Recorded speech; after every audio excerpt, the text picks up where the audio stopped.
예전에 그 인순이라는 가수가 그 위의 꿈, 이 노래를 불렀던 그 기억을 아마 많은 분들이 하실 텐데요. 그 노래 시작이 이렇습니다. 난 꿈이 있었죠.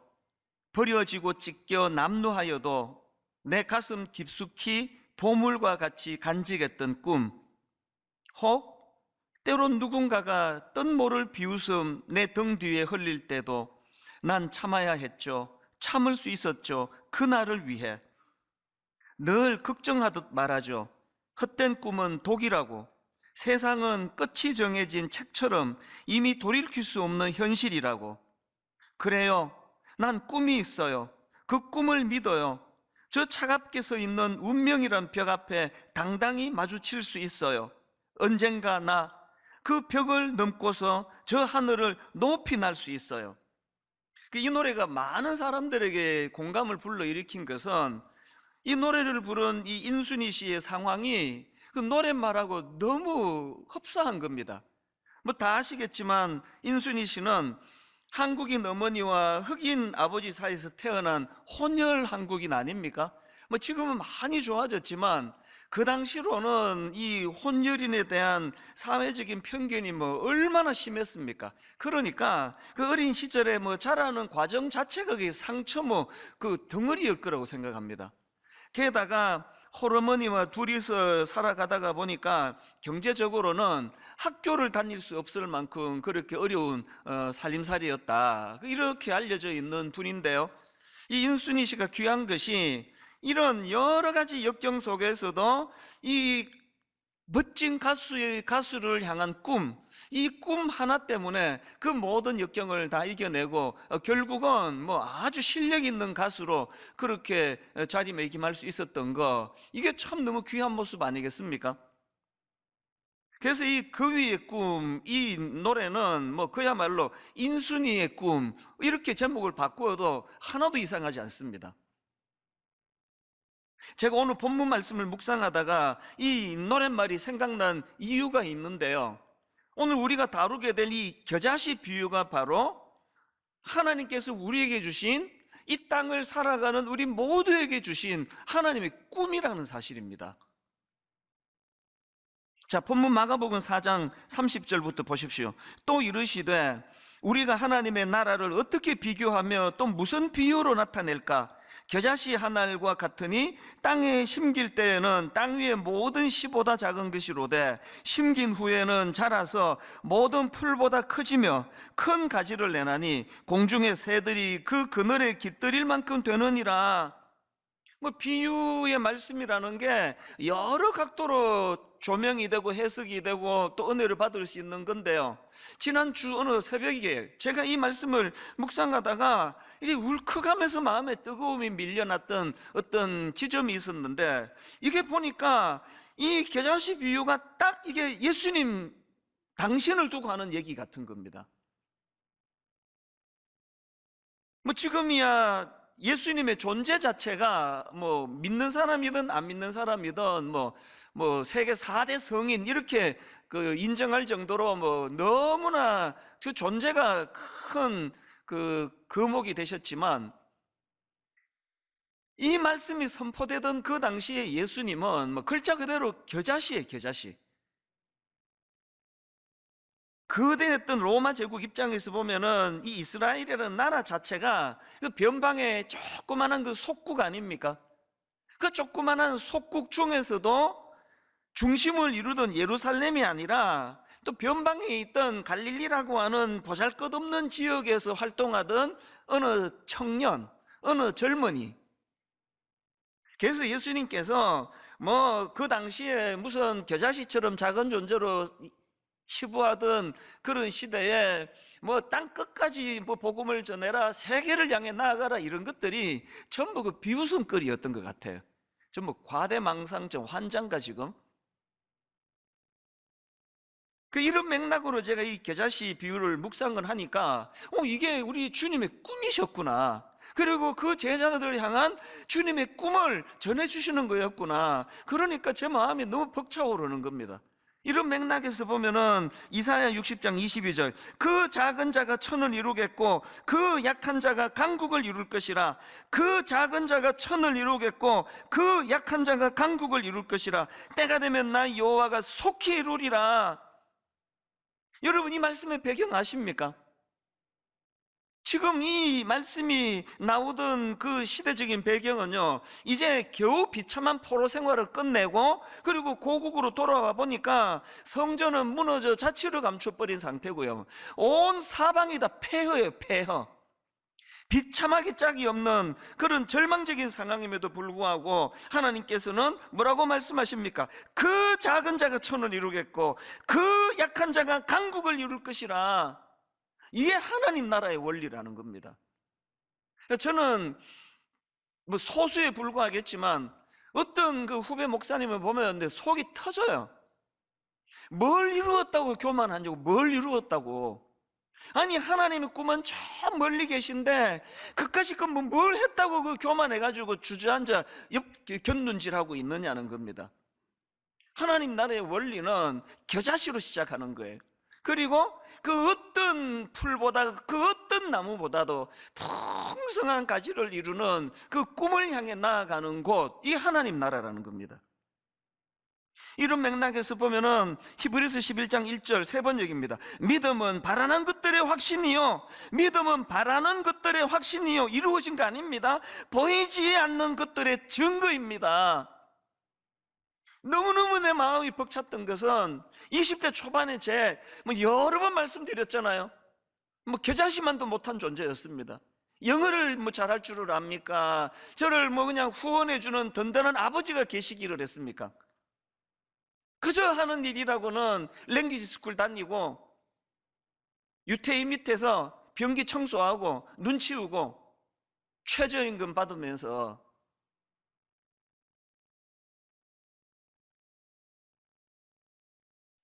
또 주유소에서 일할 때는 3교대 주유소, 24시간 오픈하는 3교대 주유소에서 밤 11시부터 아침 7시까지 밤을 꼬박 새고 주유소에서 일하고 그리고는 이제 씻고 바로 학교를 가는데 정신 말짱하게 들어도 그 미국 교수님 강의가 하나도 안 들어오는데 그렇게 밤새고 몽롱해가지고 무슨 대학을 내가 졸업하겠냐고요. 내가 24시간 앉아가지고 지금 단어 외우고 해도 이게 지금 보캐브러리가 안 되는 입장인데, 그러니까 미국에서 아메리칸 드림을 이루는 건 그 다음 문제고 이 대학을 졸업할 수 있는 상황이 아니에요. 너무너무 겨자씨처럼 초라하고 비참한 상황인데 하나님께서는 제 마음속에 뭘 심어주시느냐. 오늘 본문 말씀, 아까 읽어드린 이 말씀에 빗대어 말씀을 드리자면 그 작은 자가 천을 이루겠고 그 약한 자가 강국을 이룰 것이라. 믿음은 바라는 것들의 확신이요, 보이지 않는 것들의 증거입니다. 계속 꿈이 꿔지는 거예요. 계속 가슴이 벅찬 겁니다. 하나도 지금 내가 뭘 할 수 있는 이 현실을 뚫고 갈 수 있는 게 하나도 없는데, 여러분, 이게 하나님 나라예요.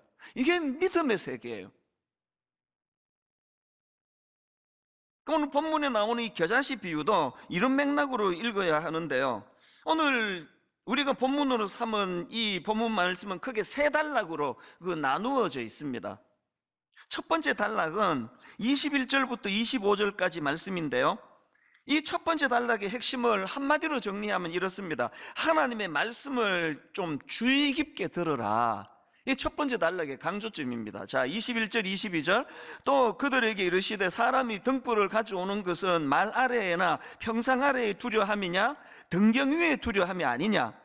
드러내려 하지 않고는 숨긴 것이 없고 나타내려 하지 않고는 감추인 것이 없느니라. 이 말씀의 핵심은요, 하나님의 나라의 비밀은 감추어 두는 데 목적이 있는 게 아니다. 가능한 한 널리 알리는 데 목적이 있다. 그 내용이고요. 그 다음 24절도 마찬가지입니다. 또 이르시되 너희가 무엇을 듣는가 스스로 삼가라. 너희의 헤아리는 그 헤아림으로 너희가 헤아림을 받을 것이며 더 받으리니, 이 말씀은 너희에게 무슨 말씀이 들려지든지 주의해서 들어야 한다. 이걸 강조하는 말씀이거든요. 그러니까 이 첫 번째 단락인 21절부터 25절에서 강조되는 말씀의 포인트는 이겁니다. 비밀을 얻고 못 얻고는 듣는 자의 태도에 달려 있다. 그만큼 듣는 자의 책임이 크다. 이걸 지금 강조하는 말씀이 첫 번째 단락입니다. 그런가 하면은 이 두 번째 단락은 26절부터 29절까지인데요. 이 말씀의 포인트는 뭐냐? 하나님 나라는 하나님의 주권적 통치에 의해 이루어져 가는 것이다. 이걸 강조하는 포인트입니다. 자, 26절. 또 이르시되 하나님의 나라는 사람이 씨를 땅에 뿌린 것 같으니 그가 밤낮 자고 깨고 하는 중에 씨가 나서 자라되 어떻게 그리 되는지를 알지 못하느니라. 땅이 어떻게 해요? 스스로 열매를 맺되. 여기 보면은요, 이게 주님이 지금 과장법을 구사하시는 거 아닙니까? 농부가 하는 일은 씨 뿌리는 것 말고는 아무것도 없습니다.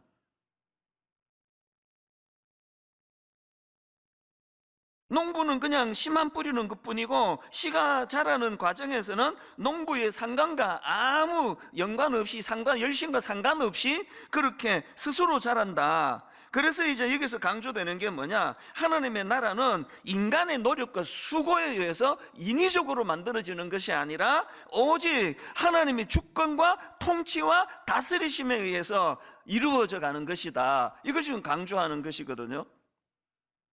저는 이 말씀을 묵상하면서 요즘에는 이제 올 연말이면 29교회로 이제 분립이 되다 보니까 저의 개척 초기 생각이 많이 납니다.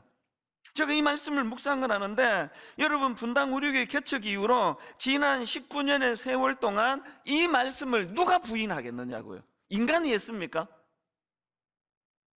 하나님이 더 유능한 우리 동기 목사님도 많고 제 아는 목사님만 해도 뭐 어마어마한 사람이 많은데 왜 이렇게 어리버리한 저를 담임 목사로 세우셨나? 성도도 헷갈리지 말라고. 너무 유능한 목사님이 목회하면 헷갈릴 거 아닙니까? 저기 하나님이 한 거요, 저 목사가 한 거요. 우리 교회 성도는 갈등 아무도 없습니다. 설마 제가 했다고 생각하는 분 계시다면 인간적으로는 기분이 좀 좋습니다만 그분은 약간 몽롱하신 분 아닙니까? 이거 헷갈리시면 안 됩니다. 그래서 저는 분당 우리 19년을 요약하는 말씀은 잠언 16장 9절이라 생각합니다. 사람이 마음으로 자기의 길을 계획할지라도, 사람이 마음으로 자기의 길을 계획할지라도 그의 걸음을 인도하는 이는 여호와시니라. 이 서른도 딱딱 숫자도 못 맞추는 게 인간의 계획이에요. 계속 30교회로 분립한다 그랬는데 분립하기 이틀 전에 일이 생기고 문제가 생기고 29밖에 안 되는 거. 그래서 내가 처음에는 이게 굉장히 힘들었습니다, 마음이. 아니 이게 30 입에 착착 붙는데요, 이 이야기할 때마다 29교회 이러니까 우선 입에 붙지가 않아요. 그리고 또 이제 이 사람들이 생각할 때 이게 뭐 저 교회는 왜 끝자리가 29이야? 창립 29년 때 했나? 뭐 별의별 생각할 거 아니냐고요. 그래 처음에는 그게 저를 되게 힘들게 했습니다.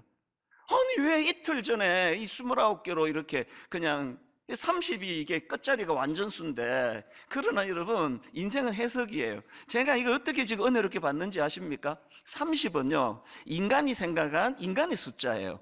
29은요 주님이 인준해 주신 숫자예요. 그래서 제가 이제 29 하면은 입에는 잘 안 붙지만 늘 생각해요. 하나님의 나라는 이찬수 목사 생각으로 되는 게 아니라 하나님의 인준하심, 하나님의 뜻대로 되는 것이다. 은혜가 좀 되십니까? 게다가 더 은혜스러운 거, 어떤 순장님이 저한테 말씀해 주셨어요. 이제 됐습니다. 29 플러스 1. 진정한 30 아닙니까? 분당 우리 교회까지 포함해야죠. 뭘 강조하는지 아시겠죠? 하나님 나라는요 그 농부가 물 주고 농부가 애쓰고 농부가 밤잠 안 자고 키워서 키워지는 게 아니라, 그래서 저는요 이 27절 말씀, 그가 밤낮 자고 깨고 하는 중에 씨가 나서 자라되, 그 다음 보세요. 어떻게 그리 되었는지를 알지 못하느니라. 우리 목회자들이 이 말씀 잊어버리면 큰일 납니다. 뭘 자꾸 물으면 뭐 내가 뭐 설교를 좀 하죠. 아니 뭐 교회가 뭐 위치가 좋았죠. 뭐 교회에 보니까 뭐 이 주차장 자리가 좋네요.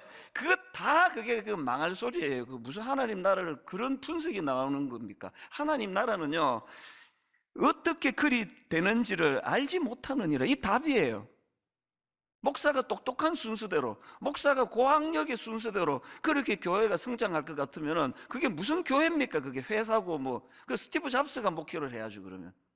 하나님의 나라는요, 농부가 애써서 자라게 하는 게 아닙니다. 그래서 제 입에서, 여기 우리 순장님들 모든 중직자들 입에서 이 27절을 선포해야 됩니다. 그가 밤낮 자고 깨고 하는 중에 씨가 나서 자라되 어떻게 그리 되는지를 알지 못하느니라.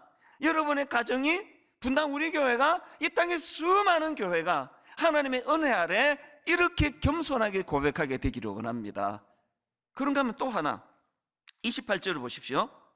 땅이 스스로 열매를 맺되 처음에는 싹시요, 다음에는 이삭이요, 그 다음에는 이삭의 충실한 곡식이라. 여러분, 여기에 순리가 보이세요? 순리가? 하나님 나라는 순리예요. 지금 코로나19를 위시해가지고 막 온갖 지금 기상이변 뭐 이런 모든 것들이 인간의 탐욕에서 나왔다는 건 이미 다 알고 계시잖아요. 교회가 왜 어려우십니까? 순리를 어긋나게 하니까 그래요. 인간의 탐욕이 들어가면 이 순리를 자꾸 벗어나려고 그럽니다. 저는 물 철학, 물은요, 지가 흐를 물줄기를 본인이 만들어가는 게 아니에요. 하나님이 만들어 놓으신 물줄기에 낮은 곳을 따라 그냥 흐르는 게 물 아닙니까? 저와 여러분 모두가 다 이 인간의 조급함을 버리고 아무리 급해도 처음에는, 또 다음에는, 또 그 다음에는 이 절차를 밟아가고 순리를 따라 욕심 없이 하나님의 뜻을 구현하는 그런 주님의 자녀들, 또 그런 가정, 또 그런 교회가 되시기를 바랍니다. 자, 오늘 본문의 구조는 이런 두 단계에 대한 설명이 있고 난 다음에, 그 다음에 이제 겨자씨 비유가 이제 선포가 되는데요. 제가 앞에서 설명해 드렸던 이 두 전제를 머리에 담으시고 이 겨자씨 비유를 다시 읽어보시면 느낌이 새로우실 겁니다. 자, 마가복음 4장 30절 32절까지 읽어드리겠습니다. 또 이르시되 우리가 하나님의 나라를 어떻게 비교하며 또 무슨 비유로 나타낼까? 겨자씨 한 알과 같으니 땅에 심길 때에는 땅 위의 모든 씨보다 작은 것이로되 심긴 후에는 자라서 모든 풀보다 커지며 큰 가지를 내나니 공중의 새들이 그 그늘에 깃들일 만큼 되느니라. 제가 오늘 이 겨자씨 비유의 말씀을 계속 읽으면서 압축해서 이 말씀에서 우리가 기억해야 될 두 가지 포인트를 함께 나누기를 원하는데요. 자, 여러분, 이 겨자씨 비유에서 기억해야 될 두 가지 포인트 중에 첫 번째가 뭐냐? 첫째는요, 이 32절에 나오는 말씀 그대로 인용했습니다. 심긴 후에는 자라서 모든 풀보다 커지며 큰 가지를 내나니. 자, 31절 32절 세 번역.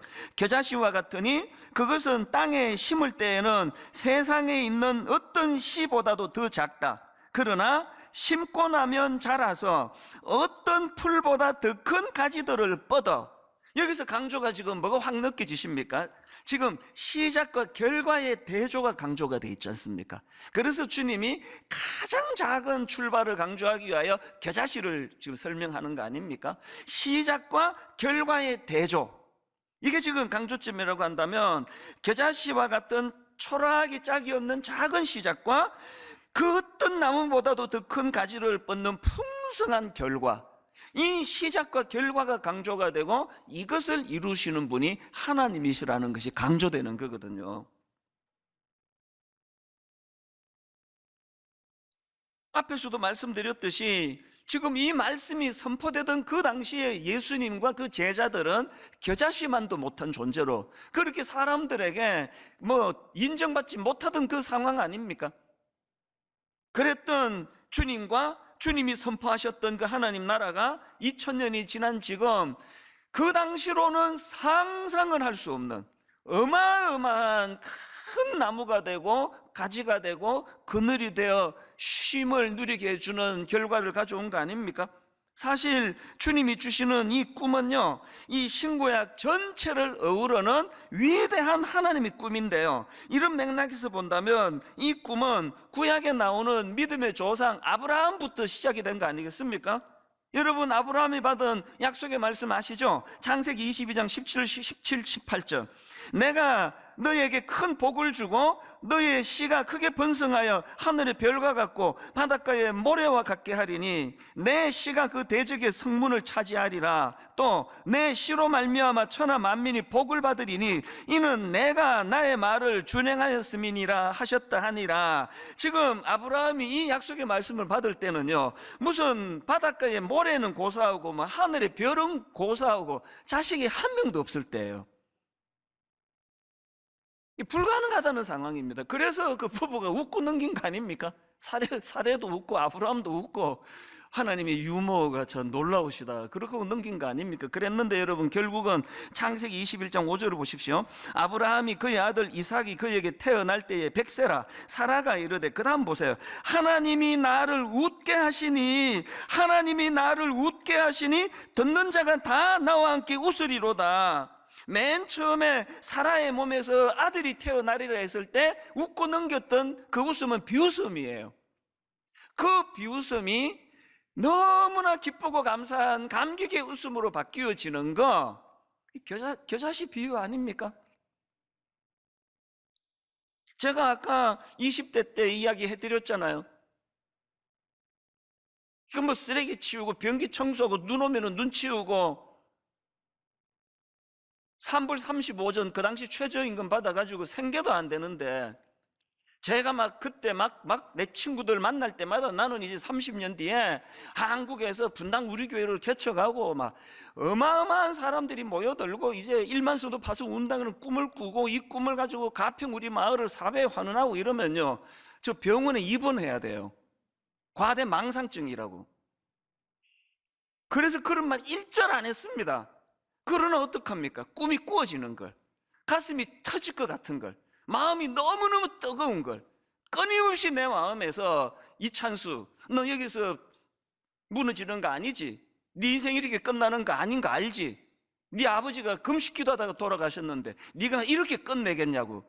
계속 하나님이 겨자씨 같은 내 인생에게 꿈으로 하루를 시작하고 꿈으로 하루를 마감하게 하는 이런 놀라운 일들이 일어난 거 아닙니까? 그리고 그 꿈이 제가 꾸었던 꿈보다 한 1000배, 10,000배 너무나 하나님이 영향력 있는 사람으로 키워가시는 것을 보니까, 아까 그 농부의 심정이 똑같아. 이게 난 내 인생인데 저는 제 인생이 너무 어리둥절해요. 이 내 인생인데도 너무 어리둥절하고요, 또 저의 60대, 저의 70대가 너무너무 기대가 된다고는 여러 번 말씀드리지 않았습니까? 이게 하나님 나라예요.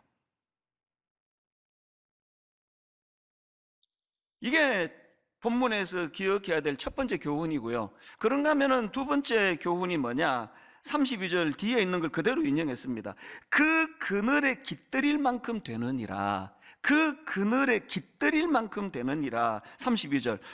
심긴 후에는 자라서 모든 풀보다 크지며 큰 가지를 내나니 공중의 새들이 그 그늘에 깃들일 만큼 되느니라.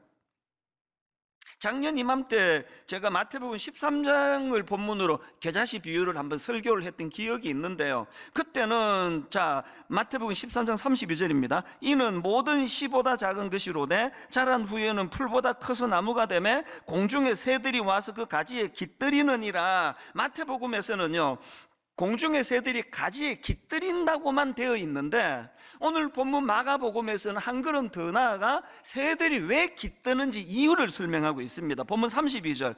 심긴 후에는 자라서 모든 풀보다 크지며 큰 가지를 내나니 공중의 새들이 그 그늘에 깃들일 만큼 되느니라. 새들이 그 하나님 나라 그 큰 나무에 왜 모여든다고요?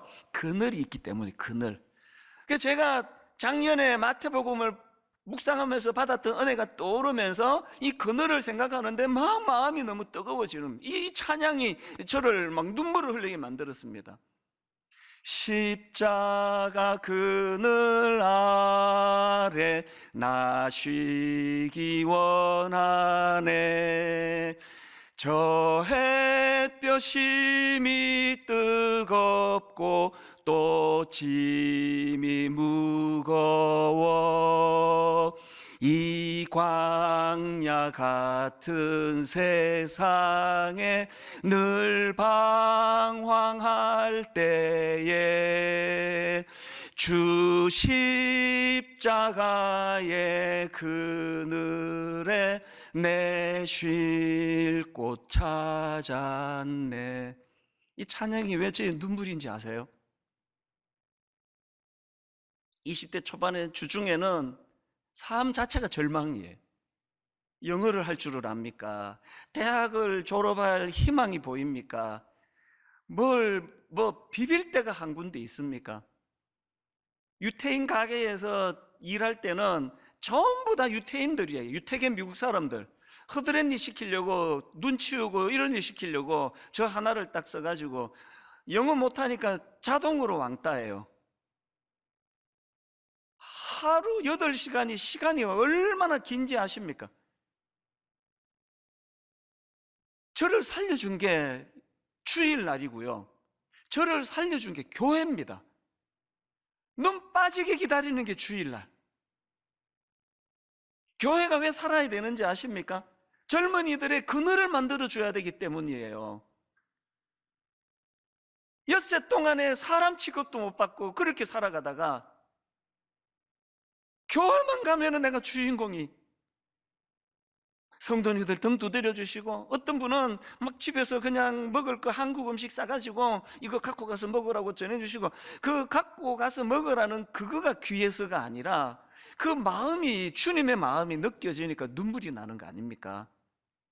그리고 말씀을 들으면서 늘 그 위의 꿈, 말씀을 들으면서 늘 겨자씨의 꿈, 그 꿈을 가지고 죽고 싶을 때도 많았고요, 아침에 일어나도 눈 뜨고 싶지 않을 때도 많았고요, 이 지긋지긋한 생활을 내가 언제 끝낼 수 있는가 절망할 때도 많았지만, 그럴 때마다 그야말로 오늘 32절, 심긴 후에는 자라서 모든 풀보다 크지며 큰 가지를 내나니 공중의 새들이 그 그늘에 깃들일 만큼 되느니라. 이 말씀을 통해 저는 2가지 숙제를 부여받았습니다. 이게 여러분 모두의 숙제예요. 첫 번째 숙제는요, 여러분 주님의 이 호의, 우리가 먼저 그 주님이 제공해 주시는 그 그늘을 누리셔야 돼요. 호의를 베풀어 줄 때, 난 정말 내가 우리나라 사람들 내 마음에 안 드는 게 하나 있는데요, 남한테 베풀지도 못할 뿐만 아니라 베푸는 거를 호의로 받지를 못해요. 그 교회로 가다가 보면은 여기 무슨 백화점 하나 있잖아요. 그 지나가면은 저는 문을 받쳐줘요. 조금만 뒤에 누가 오면은 문을 받쳐주면요, 아니 지금 이렇게 열게 돼 있는데 문을 받쳐주는데 고맙다 그러고 지나가면 되는데 꼭 저쪽 걸 지가 열고 가. 그럼 내가 뭐가 되느냐고, 내가 얼마나 민망해요. 근데 진짜 이해가 안 돼요. 호의를 베풀지를 못하니까 호의를 받을 줄도 모르는 겁니다. 그러니 민망했던 적이 한두 번이 아니에요. 근데 다시는 내가 이런 짓 안 한다고 했는데, 내가 그 사람 얼굴을 모르니까 또 다른 사람은 그 사람이 아니잖아요. 우리가요, 뭘 하나님 나라 일한다고 그렇게 막 설치는 것도 중요하지만 주님의 호의를 잘 감사함으로 받는 게 가장 중요한 일입니다. 그늘을 누리고 계십니까? 여러분, 주님이 제공하시는, 그래서 이 광야 같은 세상에 늘 방황할 때에 주 십자가의 그늘에 내 쉴 곳 찾았네, 이 은혜를 못 누리고 계시면 그거는 하나님 앞에 도리가 아닙니다. 이 숙제, 그래서 여러분, 그늘을 제공해 주시는 은혜가 우리의 특권이긴 동시에 우리가 해야 될 숙제예요. 잘 누리는 거. 그런가 하면 2번째 숙제가 뭡니까? 주변 사람들에게 그 그늘을 소개하는 거예요. 그 그늘을 누리게 하는 겁니다. 하나님이 지난 10여 년 가까운 세월 동안에 너무 무거운 숙제를 많이 주셔가지고요, 무슨 1만 성도 파송 운동, 우리 교회 드림센터 사회 환원, 무슨 가평 우리 마을, 또 분당 우리 교회 목회 이 뭐 그냥 막 허덕허덕 막 숨도 못 쉬고 그렇게 이 네 가지들을 가지고 허덕이고 있었는데 어느 날 하나님이 이 무거운 네 가지 짐을 꿈으로 바꾸셨어요. 하나님이 이 짐을, 야 그게 어떻게 짐이냐, 너에게 던져준 벅찬 꿈이다. 그래서 요즘은요 이 네 개의 과업이 저에게 살맛 나게 하는 꿈이 된 줄로 믿으시기를 바랍니다. 일만성도 파송운동, 여기에 저 두 가지 꿈이 있습니다. 저는 여러분 첫 번째 꿈이 뭐냐, 여기에 참여한 모든 성도님들이 하나님 나라의 기쁨을 누리는 일이 일어나는 그 꿈을 꾸고 있습니다.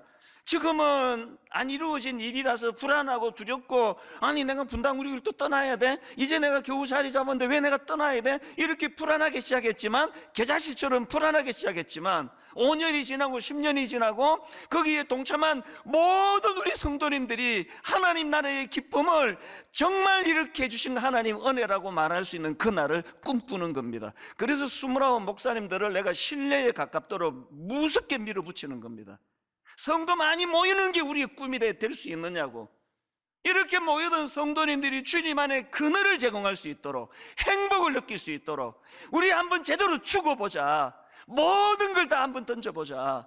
정말 썩어지는 미랄이 한번 돼보자. 사람 숫자로 교회의 건강성을 따지지 말아보자. 그 교회의 사이즈가 커서 좋은 게 아니라 십자가의 그늘이 제공되는 교회가 좋은 교회 아닙니까? 그런가 하면은 가평 그 일만성도 파송 운동의 꿈이 하나 더 있는데요, 우리 교회만 잘 되는 게 아니라 그 지역의 모든 작은 교회들과 함께 손을 맞잡고 미자립 교회를 섬기고 미자립 교회의 아이디어를 우리가 또 도움을 받고 같이 꿈을 나누는 이 꿈을 하나님이 일만성도 파송 운동이라는 이름으로 저에게 주셨는데, 이것이 여러분의 꿈이 되시기를 바랍니다. 두 번째 하나님이 저에게 주신 사명이 뭐였습니까?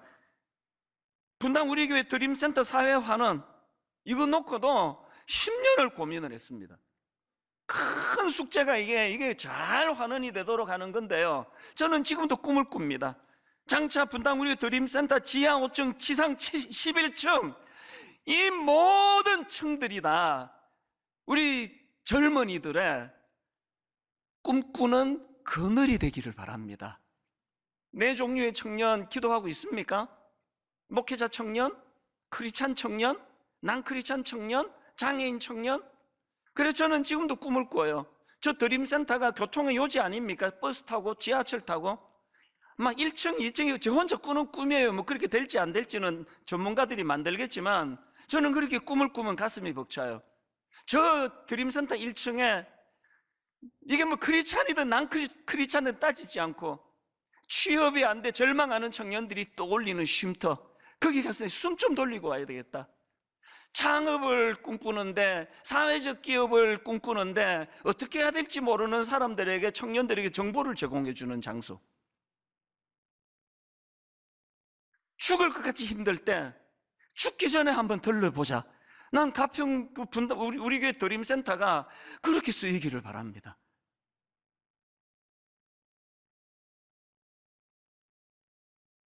세 번째 하나님이 저에게 주신 숙제가 꿈이 됐는데, 그건 가평 우리 마을입니다.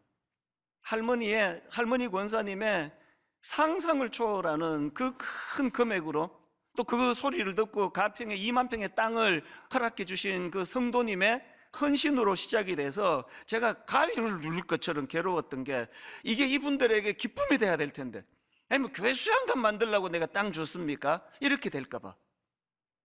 그런데 여러분, 그 과정에서 하나님이 너무나 놀라운 꿈을 주셨습니다. 이 믿어지지 않은 일이 자꾸 일어나는 거 아닙니까? 건국대, 그 당시 건국대 교수 강병근 교수님, 설계로는 그 분야의 한 분야의 대가 전문가라고 하는 이런 분이 이 꿈을 같이 나누기 위해 가지고 지금까지 여러분 그 뿌띠 프랑스를 그 설계하신 분이라고 말씀드렸잖아요. 지금까지 돈 한 푼 받지 않고 모든 걸 꿈으로 재능 기부를 하시고 설계가 다 이루어졌는데, 가평 우리 마을에 일주일에 한 번씩 현장을 진두지휘하시면서 돈 한 푼 받지 않습니다. 이게 어떻게 가능합니까 이게? 그런가 하면은 또 이제 뭐가 막막할 때에, 아니 이랜드의 박성수 회장님이 제가 뭐 한번 만나보기를 했습니까? 뭐 요청을 한번 하기를 했습니까? 이게 왜 이랜드 회장님의 꿈이 되느냐고요. 중진 직원 2명을 파송을 해줘가지고요, 그 중진 2명이 이끌어가는 그 방향으로 가평이 이제 제대로 자리가 잡히기 시작한 거거든요. 아니 히즈빈스라고 하는 엄청나게 지금 잘 되고 있는 사회적 기업을 하고 있던 임정택 대표가 왜 가평 우리 마을로 와가지고 그런 실행 책임자가 돼야 되는지 저는 잘 상상이 가지 않습니다. 왜 이런 일이 가능하다고요? 하나님은 가평 우리 마을이 지친 이들, 약자들, 그들의 그늘이 되기를 원합니다. 저 헌금 강조하지 않는 거 아시죠? 저는 오히려요, 이게 뭐 교회가 준비도 안 됐는데 헌금 많이 들어올까 봐 좀 두려워하는 사람이, 그 직무유기가 되니까. 이제 저는 하나님의 마음을 읽기 시작했습니다. 그리고 이제 자신이 붙었습니다. 가평 우리 마을은요, 장애인과 비장애인이 어우러져서 그늘을 만들어주는 곳. 가평 우리 마을은 위크니스라는 컨셉을 잡았습니다. 이 땅의 모든 약한 자들이, 지친 자들이 하나님이 만들어주시는 영적으로, 정신적으로 쉼터가 될 줄로 저는 확신합니다. 그래서 제가 오늘부터 가평 우리 마을 헌금을 제가 이제 선포하기를 원합니다. 조금 여유가 있으신 분들은 진짜 인색하게 그러지 마시고요, 홈페이지에 오시면 계좌번호가 있으니까 지금도요 너무나 고마운 십시일반 헌금이 이루어지고 있지만 턱없이 모자랍니다. 이제 우리가 함께, 이거는 분당 우리교회가 아닙니다. 곧 재단 만들어 내놓을 거예요. 그리고 29교회가 함께, 그리고 29교회만이 아닙니다. 이 땅의 모든 교회들에게 정말 하나님 이 쉼터가 하나 만들어지면 이게 전라도에도, 경상도에도, 충청도에도 이런 쉼터들이 만들어지기를 원합니다. 꿈꾸면서 지금 가평 우리 마을을 준비하고 있거든요. 저는 오늘의 말씀의 결론을 찬송가 490장으로 맺기 원합니다. 주여 지난밤 내 꿈에 배었으니 그 꿈 이루어 주옵소서. 밤과 아침에 계시로 보여주사 항상 은혜를 주옵소서. 2절에 보니까 마음 괴롭고 아파서 낙심될 때 내게 소망을 주셨으며, 마음 괴롭고 아파서 낙심될 때 내게 소망을 주셨으며, 내가 영광의 주님을 바라보니 앞길 환하게 보이도다. 심긴 후에는 자라서 모든 풀보다 크지며 큰 가지를 내나니 공중의 새들이 그 그늘에 깃들일 만큼 되느니라.